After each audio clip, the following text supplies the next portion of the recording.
Bismillah. Assalamualaikum warahmatullahi wabarakatuh. Waalaikumsalam warahmatullahi wabarakatuh. Alhamdulillahilladzi faddalana ala katsirin min ibadihil mu'minin. Asyhadu an la ilaha illallah wahdahu la syarikalah. Irghamal liman jahada bihi wa kafar. Asyhadu an la ilaha illallah wahdahu la syarikalah. Asyhadu anna Muhammadan abduhu wa rasuluhu la nabiyya ba'dah. Allahumma salli wa sallim wa barik ala sayyidina Muhammad wa ala ali sayyidina Muhammad kama shallaita ala sayyidina Ibrahim wa ala ali sayyidina Ibrahim fil alamin innaka Hamidum Majid. Amma ba'du. Al-mukarramun, para alim ulama, para kiai, para asatidz, bapak-bapak, ibu-ibu, saudara-saudara sekalian yang sama-sama dimuliakan Allah Subhanahu wa taala. Alhamdulillah, pada malam hari ini kembali kita membanjiri dengan doa buat kedua orang tua kita, guru kita, membanjiri dengan kalam ilahi buat mereka berdua. Semoga dengan doa-doa kita, Quran yang kita baca, sholawat yang kita sampaikan kepada baginda Rasul menjadi wasilah, menjadi asbab kedua orang tua kita, guru kita dimasukkan dalam surga Allah Subhanahu wa taala. Amin ya Allah. Yang saya hormati, ada Al-Mukarram Ustadz Iqbal selaku imam besar Masjid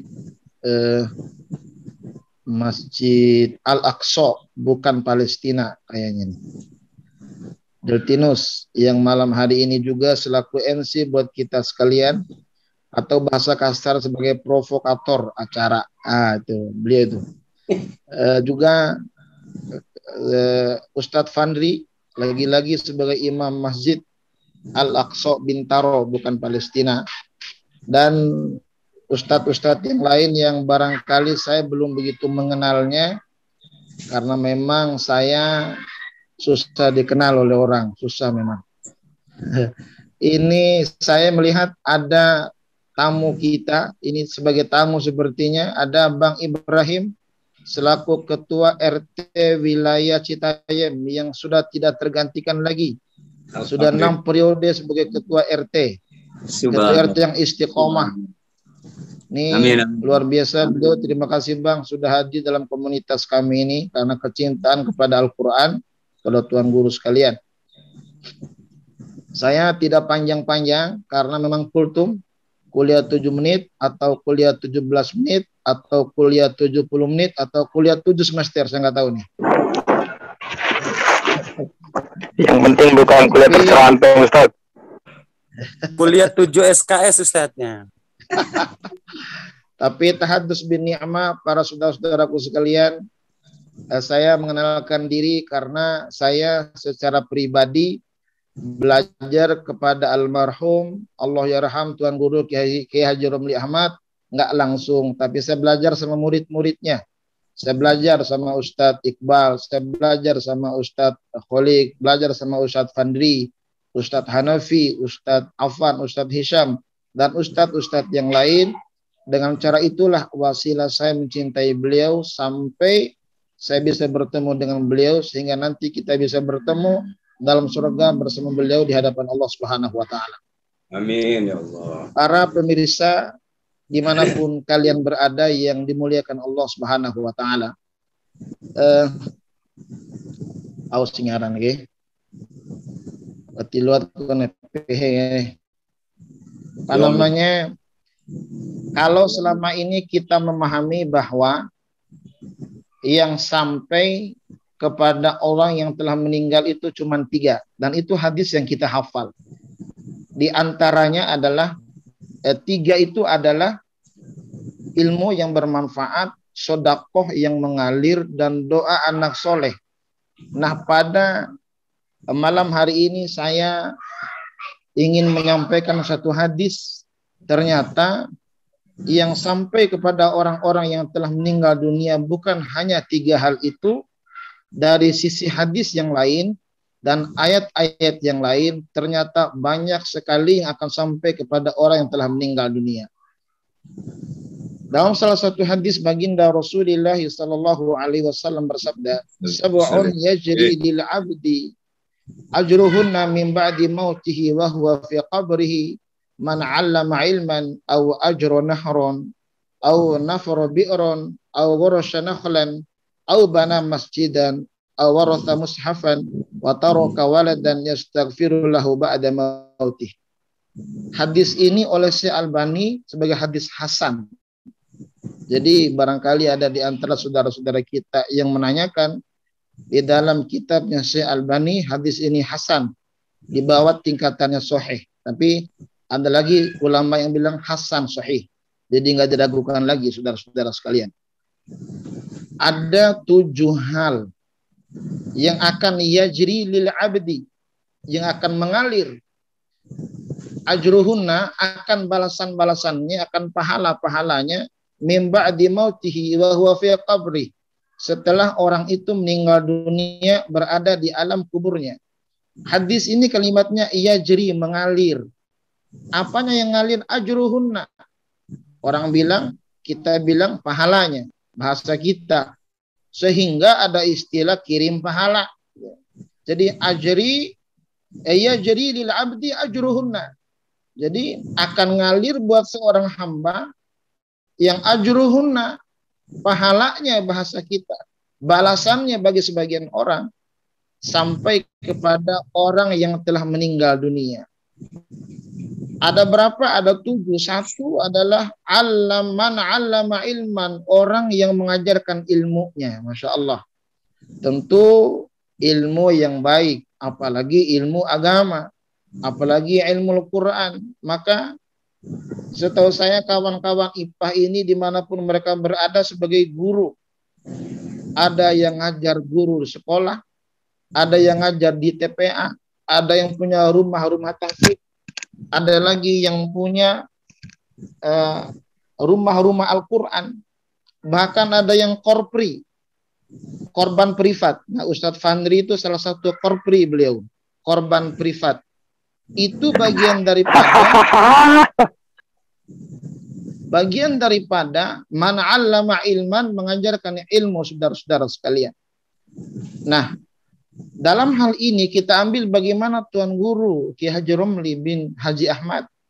Beliau sebagai orang man 'allama ilman, sebagai orang yang mengajarkan ilmu kepada semua kalangan. Beliau sempat mengajar di sekolah, kalau saya baca riwayatnya, mengajar Al-Quran dan melahirkan banyak generasi-generasi Al-Quran. Jadi kalau hari ini banyak murid yang bertebaran di mana-mana menjadi imam-imam masjid besar, walaupun amplopnya kecil, tetapi yang jelas Al-Quran, ilmu yang guru sampaikan tersebut akan sampai kepada Allah Yarham. Ada satu ungkapan yang beliau sampaikan kepada saya saat saya sama beliau itu ada dalam satu mobil, karena memang saya belajarnya dalam kendaraan.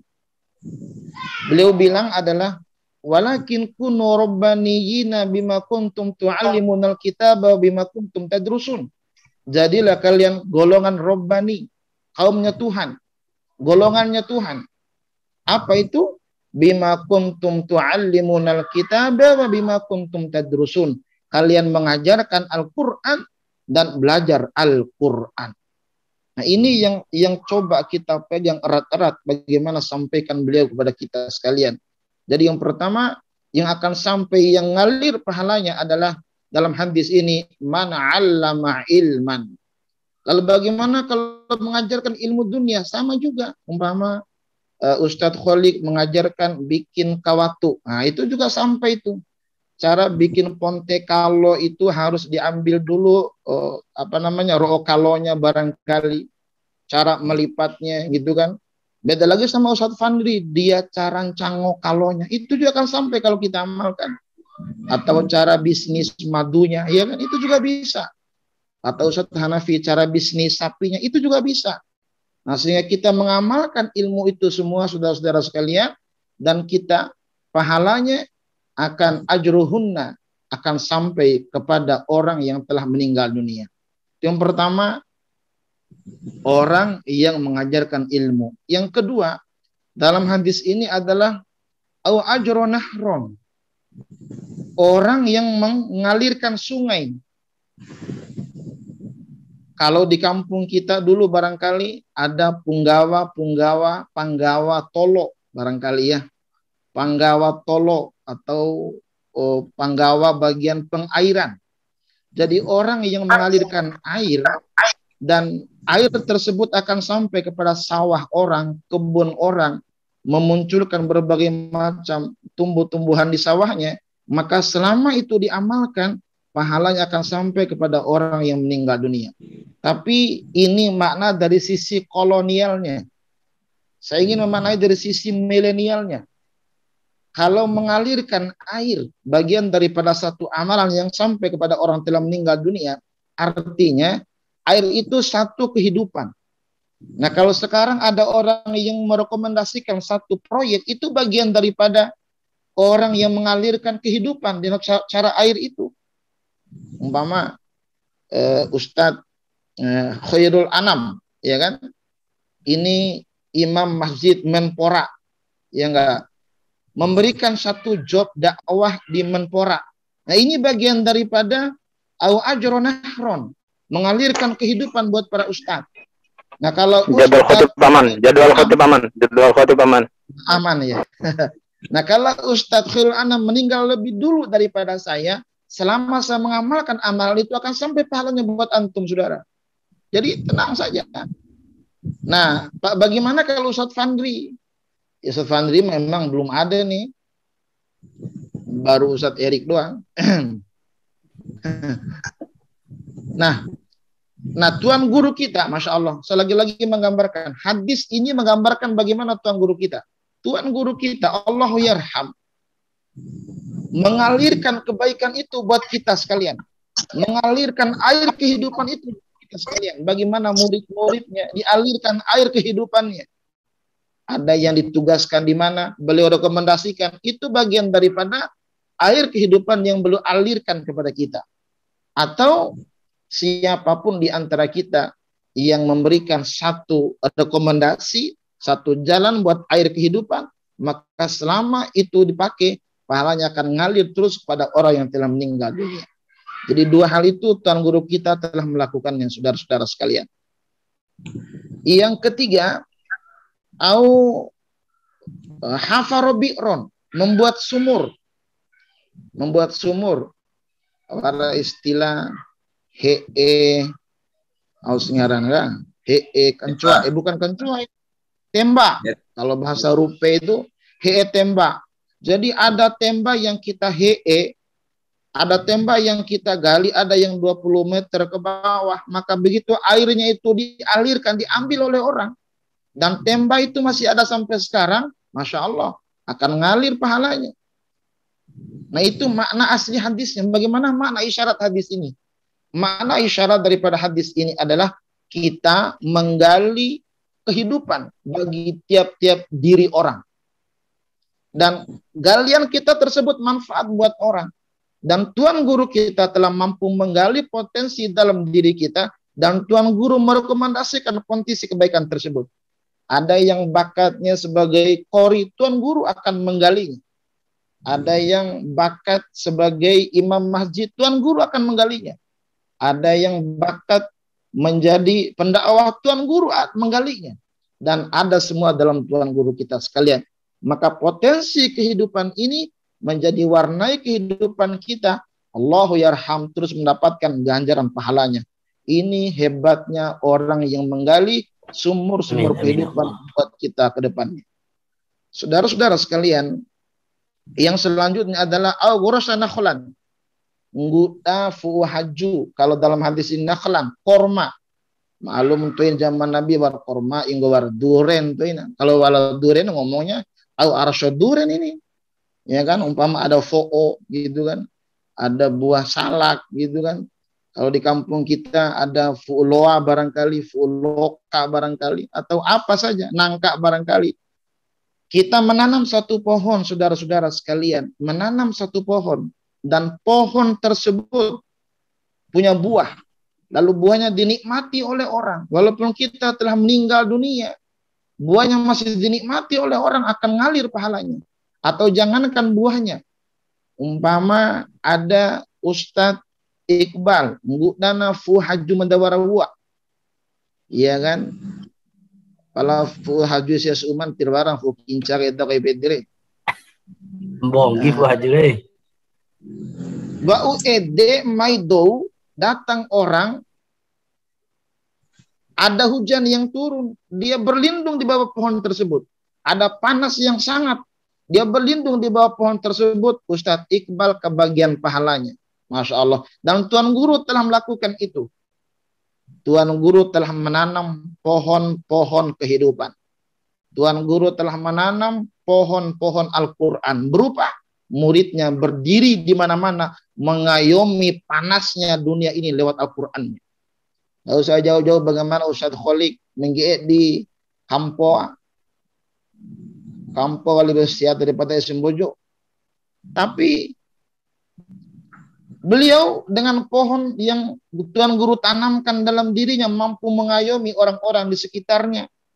Mampu memberikan keteduhan buat orang-orang di sekitarnya. Nah, kalau pohon itu punya sifat untuk mengayomi, maka Tuan Guru punya murid mengayomi di mana-mana, bukan sebagai komporisasi. Ya kan? Mengayomi. Tuan Guru itu lembutnya, Masya Allah. Sampai beliau senyum menghadap Allah Subhanahu wa Ta'ala. Karena itu keteduhannya. Murah senyumnya. Dimarahin orang, beliau tetap santun. Beliau nggak membalasnya. Dimusuhin orang, beliau tetap santun, nggak membalasnya. Bahkan saya punya guru, ada Kiai Munawar, yang dulu Kiai Munawar ini belajar kepada almarhum saat beliau menjadi juara nasional di tingkat anak-anak dulu, bahwa dimusuhin sama dewan hakim yang lain, beliau tetap tidak membalasnya dan tetap santun dan bersenyum beliau, sehingga beliau diangkat derajatnya oleh Allah Subhanahu wa Ta'ala. Nah, ini yang coba kita lakukan di mana-mana. Muridnya Tuan Guru, di mana keberadaan tetap meneduhkan, bukan membuat menjadi gersang. Itulah pohon kehidupan yang Tuan Guru tanamkan kepada kita.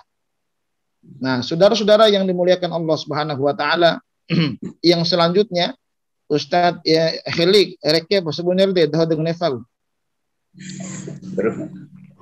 Malumu Tuan laki di Neval. Kembi memoncam-moncam bura-bura, maka kala angka 1.05 dia waktu ini fighting. Baru 2 menit Ustaz, lanjut. Hah?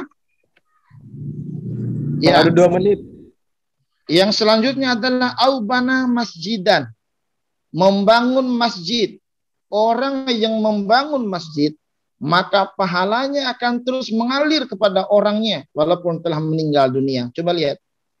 Masya Allah, lagi-lagi Tuan Guru yang mau saya sampaikan kepada kita, ini pelajaran buat kita. Ingat dulu zaman kita di PT IKI, Ustadz Fandri, beliau datang ke Jakarta, bertemu kita di asrama PT IKI. Beliau itu sampai membuat satu kupon, kertas untuk minta sumbangan buat bangun masjid besar Bima. Masya Allah. Kita kumpulkan orang, kita sebarkan tuh kertasnya. Ada yang mau nyumbang 20.000, silakan. Beliau datang ke Jakarta hanya ingin bangun masjid, dan cita-citanya adalah ingin menyelesaikan pembangunan masjid Kota Bima. Masya Allah. Aubana masjidah. Oleh karena itu, ini menjadi PR buat kita sekalian untuk melanjutkan. Beliau punya cita-cita menyelesaikan pembangunan masjid Kota Bima yang sampai saat ini belum selesai. Dulu ingat betul saya, Ustadz Fandri dulu bawa ngasih kepada jamaahnya, alumni siam tumbah jamaah nih, ya kan? Dedewal Ustadz Hanafi datang ke Jakarta, bahkan beliau mendatangi kota-kota yang lain untuk minta sumbangan biar bangun masjid lewat cara memberikan kertas itu. Aubana masjidan, dan Tuan Guru melakukan itu, saudara-saudara sekalian. Yang selanjutnya adalah awartha mushafan, orang yang memberikan mushaf. Ada mushaf Al-Quran, kita berikan kepada orang lain, bisa kepada rumah Quran, rumah tahfidz, atau tiap-tiap rumah. Maka saat mushaf tersebut dibaca, walaupun kita telah meninggal dunia, akan ngalir terus pahalanya. Dan yang luar biasa, Tuan Guru kita, Masya Allah, bukan hanya memberikan mushaf Al-Quran, tapi mencetak kader Al-Quran. Ini luar biasa. Bahkan beliau mewakafkan dirinya untuk syiar Al-Quran dan telah melahirkan generasi-generasi Quran. Bukan lagi membuat Quran hanya dibaca, tapi bagaimana beliau memahami Quran di setiap dakwahnya. Di samping baca Quran, beliau menafsirkannya. Bahkan beliau menghabiskan waktunya untuk baca Al-Quran dan berdakwah untuk Al-Quran. Oh, ini hebat. Sampai-sampai saya melihat satu videonya yang 2 minggu sebelum meninggal, beliau masih membaca ayat Al-Quran masalah kematian. Lisai kalau tidak salah. Dan juga ceramahnya masalah kematian lisai. Beliau sampai menyampaikan bahwa kenikmatan yang luar biasa adalah bagaimana orang berjumpa dengan Allah. Berjumpa dengan Allah, bahkan kematian adalah yang dirindukan oleh mereka untuk berjumpa dengan Allah Subhanahu wa taala. Dan malam hari ini saya katakan Tuan Guru kita sudah mendapatkan kenikmatan itu, berjumpa dengan Allah Subhanahu wa taala bersama Rasulullah sallallahu alaihi wasallam, bersama aulia dalam kekasih Allah Subhanahu wa taala. Mushaf Al-Qur'an. Jadi Tuan Guru kita telah melakukan itu. Yang terakhir di antara 7 golongan yang disampaikan sama Nabi adalah au taraka waladan yastaghfiru lahu ba'da mautih. Meninggalkan anak yang selalu memohonkan ampun buat orang yang telah meninggal dunia. Kita tidak meninggalkan harta, atau harta jadi rebutan anak keturunan kita. Apalagi saya nggak punya harta, apalagi Ustadz Fandri baru punya mobil baru lagi, ya kan? Kita masih mobil lama ini. Nah, saudara-saudara yang dimuliakan Allah Subhanahu wa taala, lagi-lagi Tuan Guru meninggalkan anak menjadi ahli Al-Quran. Masya Allah. Nah, 7 golongan ini sudah ada dalam Tuan Guru kita sekalian. Dan Tuan Guru menikmati hasil itu. Lalu pertanyaannya Ustadz Iqbal, apakah cuman doa anaknya yang sampai kepada orang telah meninggal dunia? Saya jawab tidak. Kenapa tidak? Masih ada ayat Al-Quran yang menyatakan bahwa tidak hanya anak kandung, tidak hanya saudara kandung, tetapi saudara sepupu atau saudara pun kalau berdoa kepada Allah, istighfar buat saudara yang telah meninggal dunia, akan disampaikan Allah. Lihat Al-Quran. Dalam Al-Quran ada doanya Nabi Musa. Rabbi firli wali akhi wa adkhilna fi rahmatika wa anta arhamur rahimin. Ya Rabb, ampunilah aku dan ampunilah saudaraku. Siapa saudaranya di sini?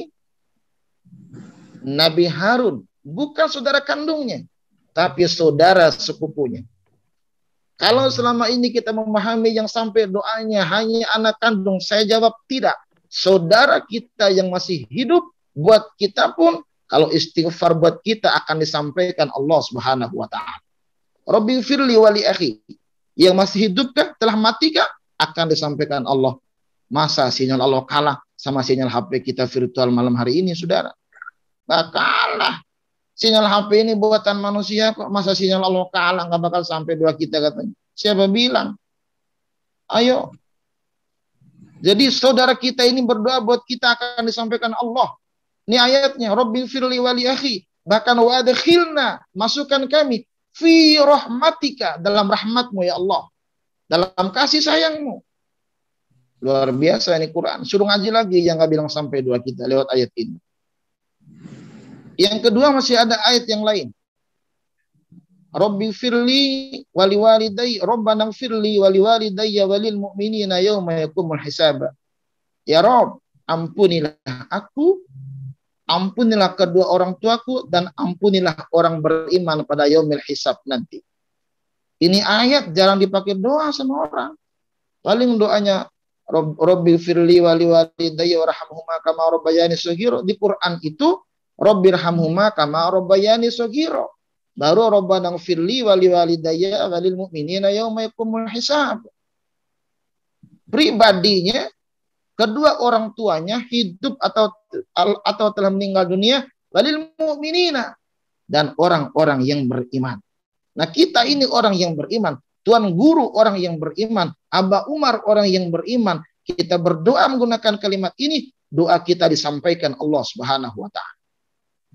Makanya kita minta jangan-jangan besok-besok tuh mimpin tahlil Ustadz Asbur, suruh mimpin tahlil, ya kan? Ustadz Ahmad Zakaria suruh doa kematian, ya kan? Ini dalilnya, saudara-saudara sekalian. Nah, yang ketiga, ada lagi dalam Al-Qur'an, Rabbighfirli wali walidayya waliman dakhala baitiya mu'mina walil mu'minina wal mu'minat wala tazidil zalimina illa tabara. Ya Rob, ampunilah saya.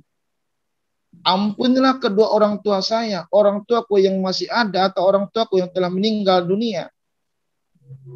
Waliman dakhala baitiya mu'minah, ya Allah, ampuni juga orang yang pernah masuk ke rumah saya, dia beriman kepadamu. Masya Allah. Timbang masuk doang ke rumah saya, dosa saudara-saudara sekalian diampuni Allah. Tuh, Ustadz Kholik belum pernah ke rumah saya, ya kan? Nggak dapat ampunan dari Allah tuh. Tapi saya sudah ke rumah dia. Waliman dakhala baitiya, waliman dakhala, bagi orang yang telah masuk, ini fi'il madhi, kata kerja masa lampau, masuk ke rumah. Jadi saat kita baca doa ini dan ada orang yang pernah masuk ke rumah kita, maka orang tersebut mendapatkan ampunan dari Allah Subhanahu wa taala. Waliman dakhala baitiya mu'minah, saudara-saudara sekalian. Tetapi kalau ke rumah saya jangan tangan kosong, Ustaz Fandri. Ya kan, ini sudah dapat kopi, sudah dapat rokok dari saya. Ke rumah saya tangan kosong pula, dosa diampuni ente. Gimana urusannya ini? Maka orang yang ke rumah saya dapat ampunan dari Allah.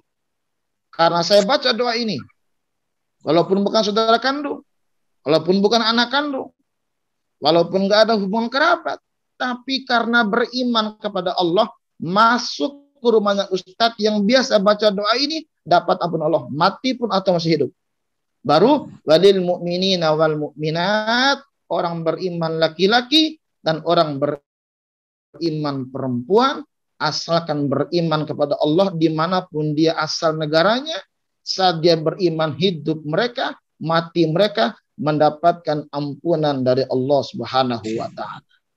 Sendiri apa luang pama kempeng bala madakaso nawara se mencara kang ampun core malu memelosak di loki janga wara duambua wara taina wara doluna we hancango podoluna aina we hancango we taina. Hasbunallah wa ni'mal wakil. Wassalamualaikum warahmatullahi wabarakatuh.